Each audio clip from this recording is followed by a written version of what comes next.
L'infini se contemple indéfiniment. Ça se passe là-haut, par Ericsson. L'agence spatiale japonaise n'est pas à la fête. Quelques mois après l'échec du télescope spatial Hitomi, la JAXA vient de rater son premier test de technologie de nettoyage de l'orbite basse, la première expérience du genre. La technologie testée par les scientifiques japonais reposait sur l'utilisation d'un long câble de 700 mètres électrifié capable de produire une force de traction électromagnétique. D'autres technologies sont aujourd'hui en cours d'étude, allant du filet au harpon en passant par les voiles ou autres bras robotiques. Ces efforts sont aujourd'hui menés car on n'a plus le choix.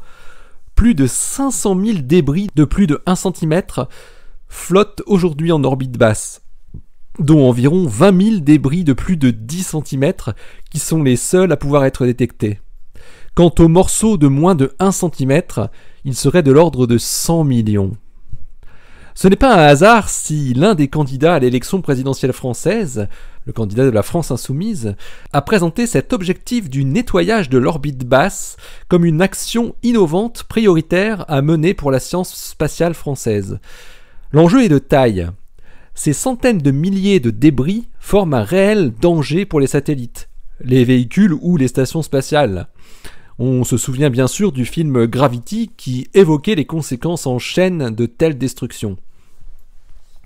5 satellites ont d'ailleurs déjà subi des avaries qui sont estimées avoir été provoquées par des collisions. Le principe des technologies en phase d'étude est toujours le même: attraper des débris et les balancer vers la Terre pour qu'ils brûlent dans l'atmosphère. La technologie test japonaise était installée sur le cargo de ravitaillement de l'ISS Kounotori 6.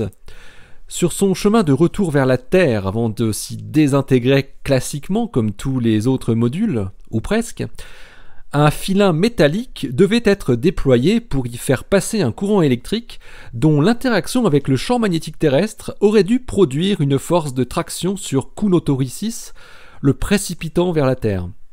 Cette méthode pourrait ainsi être déployée en fixant ce type de câble sur des gros débris pour les désorbiter, ou tout nouveau satellite pourrait également être muni de cette technologie à sa conception pour assurer le bon déroulement de sa fin de vie. Mais le test n'a pas été concluant. Le câble de Kounotori ne s'est pas déployé, pour une raison encore inconnue. Les scientifiques japonais pensent que le défaut ne vient pas du câble lui-même, mais d'un fait extérieur. L'analyse de l'échec est en cours. C'est évidemment en prenant des risques que l'on peut avancer. Ce test était la première évaluation dans l'espace d'une technologie de nettoyage de débris. D'autres technologies devraient être testées dans le courant de l'année 2017, notamment au Royaume-Uni, et l'ESA a déjà planifié des missions pour tester des filets géants à partir de 2023. Restez bien à l'écoute sur le www.sassepasse-là-haut.fr. Ça se passe là-haut, le blog où l'univers se contemple indéfiniment. Vous retrouvez cette émission sur iTunes, sur PodCloud, sur Stitcher, sur YouTube. Et toujours sur le blog lui-même, bien évidemment. Allez, d'ici la prochaine, restez bien les yeux vers le ciel et les pieds sur terre.